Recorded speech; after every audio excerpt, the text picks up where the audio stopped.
Our objective, what is good for the company but also for the environment, that is to in a higher extent reuse the material and also recycle the material.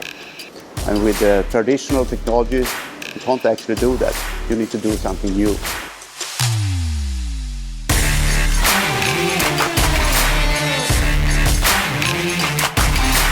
My name is Mattias Martin. I'm the President and CEO of Lundstams Återvinning.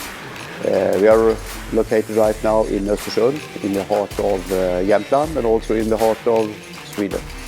We are in the recycling and waste management business, and we are active operating in the mid-Scandinavia.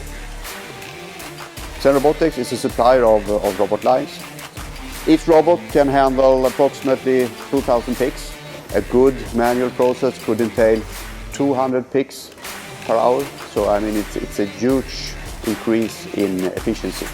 When business expands, we can easily put in another robot and add it with 4 new fractions.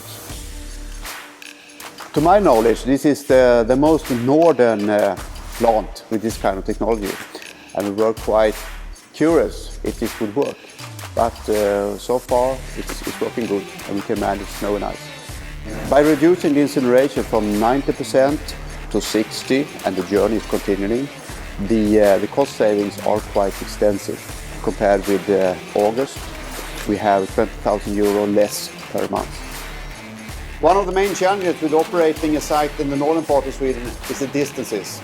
The robot line gives us the possibility to have smaller, finer fractions where we have the possibility to have the disposal nearby, and that is a huge benefit for us. What is positive with the recycling business is that what's good for the environment, it's also good for the profitability of the business. So from that perspective, I would strongly recommend to make an investment in such a robot line.